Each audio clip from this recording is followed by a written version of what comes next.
श्री शिवाय नमस्तुभ्यम। हर हर महादेव। हे भगवान शिव, इस वीडियो को जो भी सच्चे दिल से लाइक करें उसके जन्म जन्मांतर की गरीबी को दूर कर देना। दोस्तों, मर जाना लेकिन मुख्य द्वार पर भूलकर भी ऐसे जल में छिड़कना जैसे कि हम वीडियो में आपको बताने जा रहे हैं। दोस्तों, मुख्य द्वार पर गलत तरीके से जल छिड़कने से घर बर्बाद हो जाता है और हो सके तो जब भी घर के मुख्य द्वार पर जल छिड़काव करें तब गणेश जी का यह मंत्र जरूर बोले, जो कि कुछ देर बाद हम आपको वीडियो में बता देंगे। और वीडियो में हम यह भी बताएंगे कि मंदिर में जो एक लोटा जल रखा जाता है उसका क्या करें। मंदिर का लोटा कैसा हो, पीतल का हो या तांबे का हो, और मंदिर में जो एक लोटा जल रखा होता है उस जल का हम क्या करें। कुछ लोग करते हैं गलती और बाद में पछताते हैं। ऐसी गलती आप कभी मत करना, नहीं तो कंगाल हो जाओगे, बर्बाद हो जाओगे।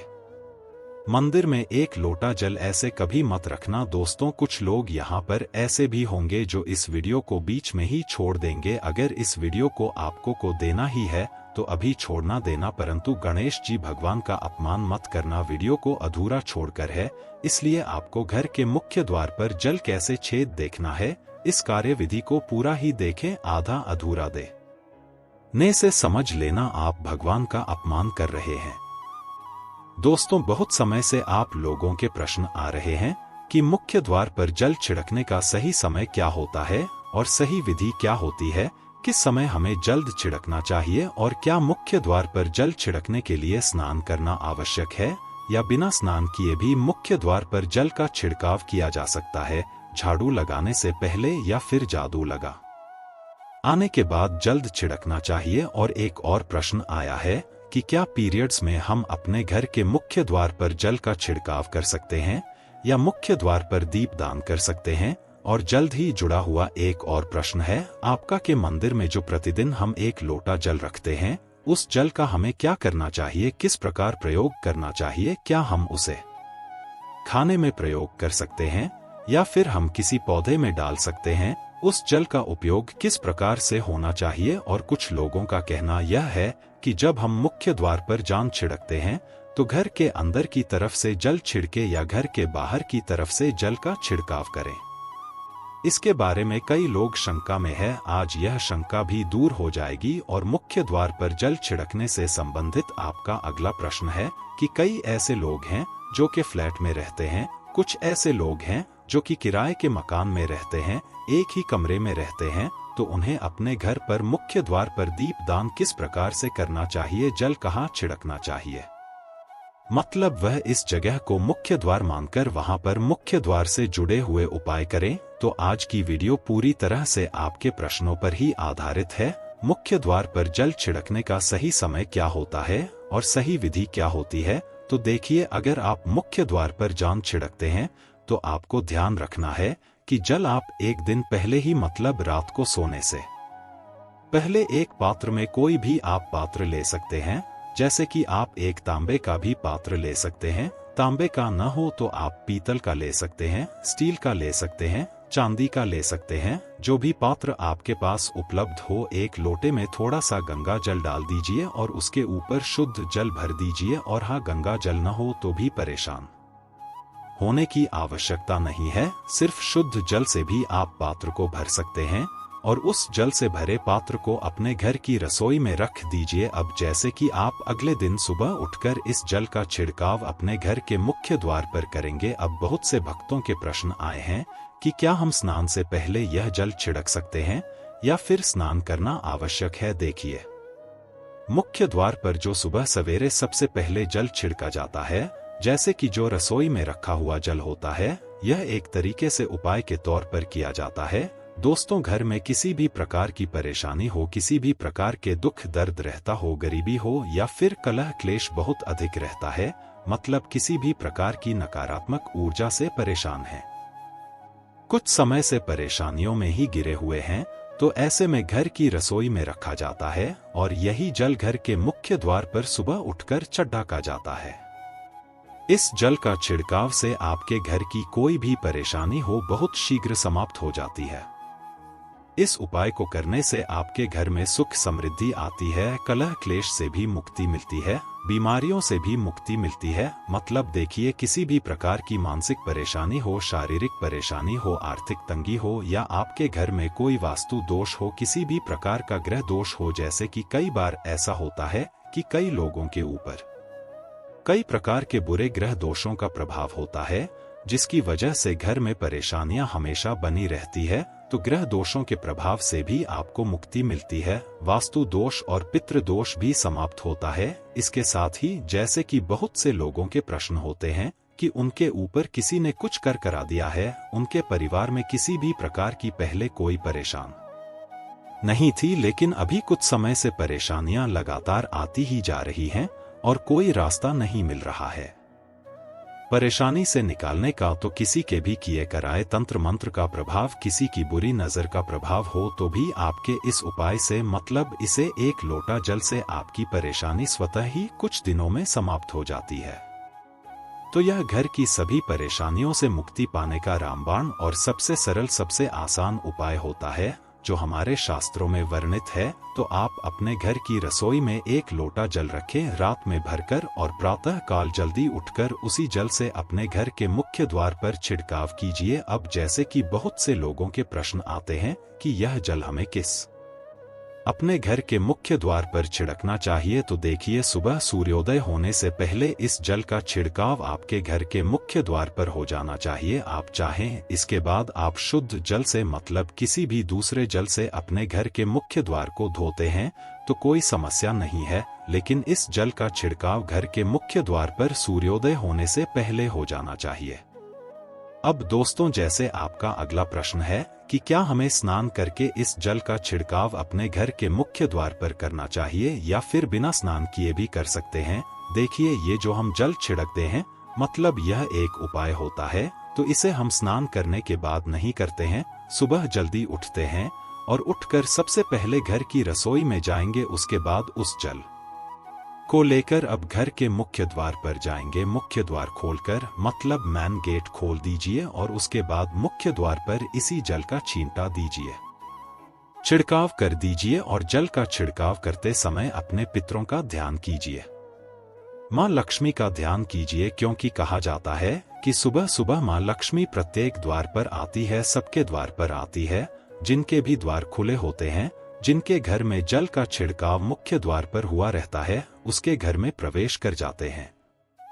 तो महालक्ष्मी का अपने मन में ध्यान कीजिए और एक तरह से प्रार्थना कीजिए, हे मां लक्ष्मी, आप मेरे घर में प्रवेश करें, मैं आपका स्वागत करने के लिए तैयार हो। और इसके बाद अपने पितरों का ध्यान कीजिए, क्योंकि हमारे घर की दहलीज होती है, वहीं पर पितरों का वास माना जाता है। तो जब आप दहलीज पर जल के छींटे देते हैं तो आपके पितरी बहुत प्रसन्न हो जाते हैं और उनका आशीर्वाद भी आपको प्राप्त होता है। तो सुबह जो आप जल छिड़के, इसके लिए स्नान करने की आवश्यकता नहीं है, बिना स्नान किए भी कर सकते हैं। दोस्तों, वीडियो में आगे बढ़ने से पहले आपसे छोटा सा निवेदन है कि कमेंट बॉक्स में जय मां लक्ष्मी अवश्य लिखें। महालक्ष्मी जी, जो भी भक्त इस वीडियो को देख रहा है, उसके घर में सुख समृद्धि आए, उसके घर में कोई भी परेशानी नहीं आए और पूरा परिवार सुख शांति से अपना जीवन यापन करे। दोस्तों, अगर तुम में से कोई महालक्ष्मी जी को मैं मानता है, तो अगर सच में ही भक्त हैं, आप इस वीडियो को लाइक करें, कमेंट बॉक्स में एक बार जय महालक्ष्मी लिख देना और उसके मन में जो भी मनोकामना है वह पूरी कर देना। अब दोस्तों, आपका अगला प्रश्न है कि क्या झाड़ू लगाने के बाद हमें जल का छिड़काव करना चाहिए या फिर झाड़ू लगाने से पहले भी जल का छिड़काव कर सकते हैं। तो देखिए, जैसे मैंने आपको पहले ही बताया था कि उठने के बाद सबसे पहला कार्य जो आपको करना है वह जल का छिड़काव ही करना है। उसके बाद आप झाड़ू लगा सकते हैं, लेकिन एक चीज का ध्यान रखें, जब हम सोकर उठते हैं तो सबसे पहले बिस्तर पर बैठे हुए ही अपने दोनों हथेलियों को जोड़कर और दोनों हथेलियों को सामने से जोड़कर पूरी हथेली को देखा जाता है, उसमें मां लक्ष्मी का ध्यान किया जाता है। उसके साथ ही 5 देव का ध्यान किया जाता है। 5 देवता कौन कौन से होते हैं? मां दुर्गा, भगवान शिव, भगवान श्री हरि, विष्णु, गणपति, गजानन और भगवान सूर्य देवता। 5 देवताओं का ध्यान हम अपने हाथों में ही करते हैं, हथेलियों नहीं करते हैं। कारागृह बशर्ते लक्ष्मी कर मध्य सरस्वती कर मूल्य तो ब्रह्मा प्रभात कर दर्शन। दोस्तों, इस मंत्र का उच्चारण आप चाहे तो कर सकते हैं, नहीं करते हैं तो भी कोई बात नहीं। अपने इष्ट देवता का और 5 देवताओं का ध्यान अपनी हथेलियों में कर लीजिए। उसके बाद दोनों हाथ जोड़कर सभी देवी देवताओं को प्रणाम किया जाता है और उसके बाद अपने हाथ से पृथ्वी का स्पर्श करते हैं, धरती को छूकर प्रणाम करते हैं 2 बार या 3 बार और उसके बाद अपना दाहिना पांव पृथ्वी रखते हैं। दोस्तों, धरती पर रखते हैं, उसके बाद ही बाकी के जो सभी कार्य होंगे वह उसके बाद ही किए जाएंगे। जल का छिड़काव आप उसके बाद ही करेंगे, मतलब सुबह उठने के बाद सबसे पहले हथेलियों के दर्शन, फिर धरती को प्रणाम कीजिए, फिर धरती पर पैर रखें और उसके बाद रसोई में जाकर आपको जल लेना है और घर का मुख्य द्वार खोलकर मुख्य द्वार पर जल का छिड़काव करना है, मां लक्ष्मी का और अपने पितरों का ध्यान करना है। उसके बाद आप अपने घर में आ जाएंगे और उसके बाद जो भी आपके रूटीन वर्क होते हैं, मतलब जादू लगाएंगे या फिर आप स्नान करेंगे, ये सभी कार्य उसके बाद किए जाएंगे। और आप जैसे कि कई लोगों के प्रश्न आते हैं कि जब हम जल का छिड़काव करते हैं क्या उसी समय हम घर के मुख्य द्वार पर जादू लगाकर और पानी डालकर क्या हम मुख्य द्वार की अच्छे से सफाई कर सकते हैं? जी हाँ, बिल्कुल कर सकते हैं। पहले आप जो रसोई में रखा हुआ जल है उस जल का छिड़काव कर दीजिए, उसके बाद और भी पानी डालकर, मतलब अगर आपके पास जल और उपलब्ध है तो और जल लेकर और घर के मुख्य द्वार की अच्छी तरह से झाड़ू से या कैसे भी सफाई कर सकते हैं। और कई लोगों के प्रश्न आए हैं कि हम किसी फ्लैट में रहते हैं या फिर किसी ऐसे कमरे में रहते हैं किराए के कमरे में कि हमारे पास एक ही कमरा है, तो हम जल का छिड़काव या फिर दीपदान कहां पर करें? किसी हम अपना मुख्य द्वार माने देखिए जो आपका अपना कमरा है या फिर जो फ्लैट है आपका जहां पर आपका नेम प्लेट लगा हुआ है, आप उसी स्थान पर दीप दान करेंगे और उसी स्थान पर आपको जल का छिड़काव करना है। जहां पर अगर एक ही कमरे का मकान है तो आपके कमरे का दरवाजा है, वहीं पर आपको थोड़ा सा जल छिड़कना है और वहीं पर आप दीप दान भी करेंगे, जो कि मुख्य द्वार से जुड़े हुए उपाय होते हैं। वो आप अपने घर के मतलब जो अपना कमरा है उसके बिल्कुल दरवाजे के पास ही करेंगे। और आपका अगला प्रश्न है कि क्या पीरियड में हम अपने घर के मुख्य द्वार पर जल का छिड़काव कर सकते हैं, दीप दान कर सकते हैं? देखिए, जल का छिड़काव करने के लिए पीरियड हो या ना हो उससे कोई फर्क नहीं पड़ता, दृढ़ता जल का छिड़काव कर सकते हैं। रही बात दीपदान की, तो दीपदान देखिए कार्मिक पूजा में आ जाता है और कार्मिक पूजा हम बिना शुद्ध हुए नहीं कर सकते हैं, मतलब पीरियड समाप्त होने के बाद ही आप कर सकते हैं। दोस्तों, बाकी जल का छिड़काव आप कभी भी कर सकते हैं, पीरियड्स में भी कर सकते हैं, कोई समस्या नहीं है। और अब आपका प्रश्न है कि क्या मंदिर में जो हम जल रखते हैं क्या वह रखना जरूरी है, और अगर हम रखते हैं तो उस जल का क्या करें? देखिए, मंदिर में जल रखना बहुत आवश्यक है। जल एक ऐसी चीज होती है जिसमें सभी प्रकार की जो एनर्जी होती है ऑब्जर्व हो जाती है। तो जो हम पूजा पाठ करते हैं, मंत्रों का जप करते हैं या वहां पर प्रार्थना करते हैं, जो भी हमारे अपने मन की कामना भी कहते हैं भगवान से, तो सभी चीजें उस जल में समाहित हो जाती है। इसलिए पूजा करने से पहले घर के मंदिर में एक लोटा जल रखा जाता है और उसके बाद दीपदान मतलब एक दीपक प्रज्वलित कर दिया जाता है। यह अग्नि और जल का एक तरह से बैलेंस भी हो जाता है और इसलिए शास्त्रों के अनुसार घर के मंदिर में एक लोटा जल भी हमेशा होना चाहिए और दीपक भी प्रज्वलित करना चाहिए। तो अब इस जल का करना क्या चाहिए? देखिए, जब हम जल रखते हैं सुबह की पूजा में रखते हैं, मतलब सुबह जो हम पूजा करते हैं प्रातःकालीन पूजा, उस समय जल रखा जाता है और वह जल हम अगले दिन उठते हैं, मतलब जब आप अगले दिन पूजा करने जाते हैं दोस्तों, स्नान इत्यादि करने के बाद, तो आप उस जल को उठाते हैं। सबसे पहले तो उस जल का प्रयोग सुन लीजिए, आप अपने घर के सारे कमरों में मतलब पूरे घर में उस जल का छिड़काव करते हैं, तो इससे आपके घर का शुद्धिकरण हो जाता है, क्योंकि वह बहुत ही पॉजिटिव एनर्जी से भरा हुआ होता है। इससे कई बीमारी स्वतः ही दूर हो जाती है। उस जल का छिड़काव करने से किसी भी प्रकार की नकारात्मक ऊर्जा का प्रवेश आपके घर में नहीं होता। किसी भी प्रकार की परेशानी आपके घर में हो, अगर आप नियमित तौर पर उस जल का छिड़काव करें अपने घर में, तो निश्चित ही आप परेशानियों से मुक्ति पा जाते हैं। किसी के कर तंत्र मंत्र के प्रभाव से मुक्ति पा जाते हैं। दूसरा इसका उपाय आप कर सकते हैं, जैसे कि घर में कोई बीमार है तो आप इस जल को उस व्यक्ति को पीने के लिए दे सकते हैं, और यह जल इतना पावरफुल होता है कि इस जल को पीने से बड़ी बीमारियों से, मतलब लंबी बीमारियों से भी धीरे धीरे राहत मिलने लग जाती है। कई बार होता है ना कि आप लोगों के प्रश्न आते हैं कि दवाई तो हम कर रहे हैं लेकिन दवाई हमें लगता ही नहीं है, दवाई का कोई प्रभाव ही देखने को नहीं मिलता। तो ऐसे में अगर दवाई के साथ साथ उस जल को पीने के लिए रोगी को दिया जाए, यानी मेडिसिन इसी पानी से अगर खाई जाए, तो बहुत अच्छी दवाइयां काम करने लग जाती है। और जैसे कि परिवार में अगर बहुत अधिक कलह क्लेश रहता हमेशा आपस में सामंजस्य बनता ही नहीं है, आपस में हर बात पर मतभेद होता है, तो परिवार के सभी सदस्य इस जल में से अगर थोड़ा थोड़ा पीते हैं तो धीरे धीरे विचारों में परिवर्तन आने लग जाता है, सकारात्मक विचार सभी के होने लग जाते हैं और आपस में समन्वय होने लग जाता है। घर से कलह क्लेश और मतभेद हमेशा के लिए समाप्त हो जाते हैं। और मंदिर में रखे हुए जल का अगला उपाय क्या है, देखिए, अगर आप कोई दुकान करते हैं, कोई व्यापारिक स्थल है आपका, तो प्रतिदिन इसी जल में से थोड़ा सा जल ले जाकर दुकान पर, व्यापारिक स्थल पर छिड़काव कीजिए। इससे आपका दुकान, आपका काम बहुत अच्छा चलता है। मतलब किसी भी प्रकार की परेशानी आपके व्यापारिक स्थल पर नहीं आती है, क्योंकि जैसा मैंने आपको बताया, यह जो जल होता है बहुत पावरफुल होता है, बहुत पॉजिटिव होता है। अब मंदिर में रखा एक लोटा जल पावरफुल और पॉजिटिव से भरा क्यों होता है, क्यों इसमें सकारात्मक ऊर्जा का भंडार होता है, आइए जानते हैं। देखिए, जल जो होता है अमृत हुआ, मीठे मीठे फल हुए, भोजन हुआ, अनाज हुआ, उससे भी बढ़कर माना जाता है। देवी देवता आपके दिए हुए सीजन को ग्रहण करते हैं। मंदिर में एक लोटा जल रखना उतना ही जरूरी है जितना आप सुबह दोपहर शाम का भोजन करते हैं।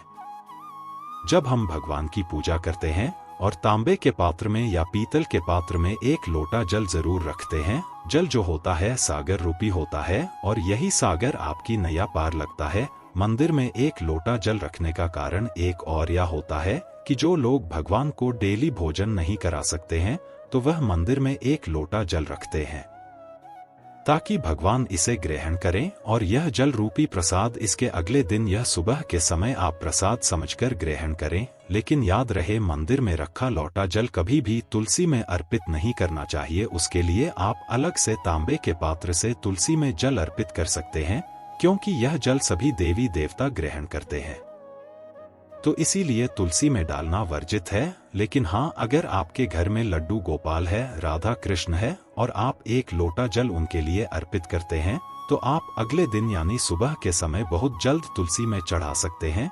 मंदिर में जो एक लोटा जल रखा होता है, उसके अगले यानी सुबह के समय आप इस जल से अपनी आंखें जरूर धोया करें।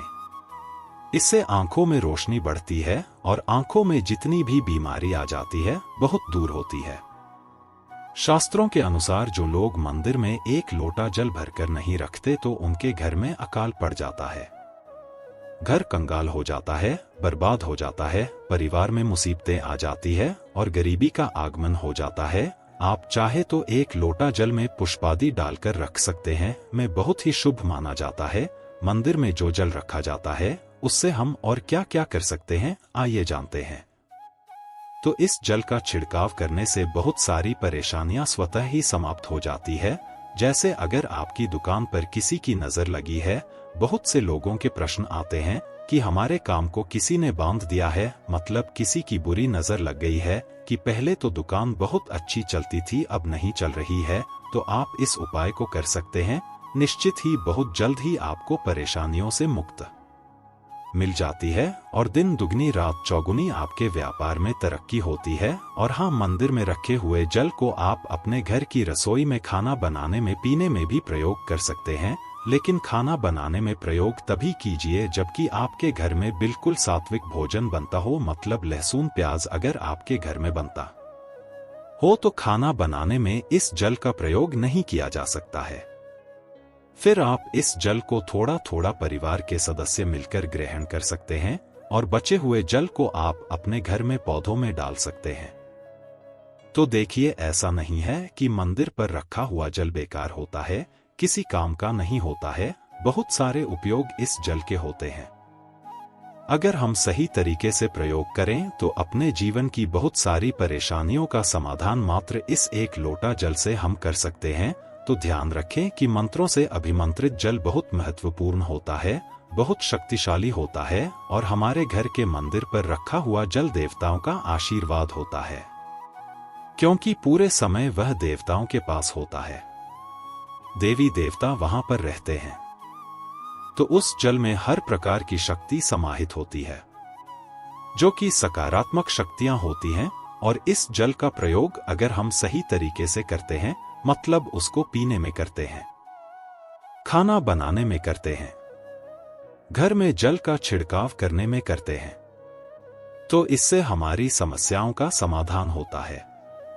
और अगर कोई भी कार्य नियमित तौर पर मतलब प्रतिदिन किया जाता है तो उसका हमें लाभ प्राप्त होता है। कभी कभी करेंगे तो निश्चित ही आपको उतना लाभ दिखाई नहीं देगा, लेकिन अगर आप नियम बना लेंगे कि हर रोज उसी जल से घर में छिड़काव करना है, घर में प्रत्येक व्यक्ति को थोड़ा थोड़ा पीने के लिए देना है, बचे हुए जल को पौधों में डाल दीजिए, दुकान पर छेद ढक दीजिए, अपने घर के व्यापारिक स्थल पर छिड़काव कीजिए, बच्चों की बुक्स शेष में, अपने घर की तिजोरी में, हर जगह इस जल का छिड़काव कीजिए और नियमित तौर पर कीजिए। चमत्कार आपको निश्चित ही देखने को मिलेगा। इसी प्रकार से जो रसोई में रखा हुआ होता है उसका छिड़काव अपने घर के मुख्य द्वार पर कीजिए, तो इसका भी आपको लाभ बहुत ही शीघ्र दिखाई देगा। लेकिन इसे अपने रूटीन में शामिल करना होगा, प्रतिदिन नियम से यह कार्य करना होगा, तभी आपको लाभ देखने को मिलेंगे।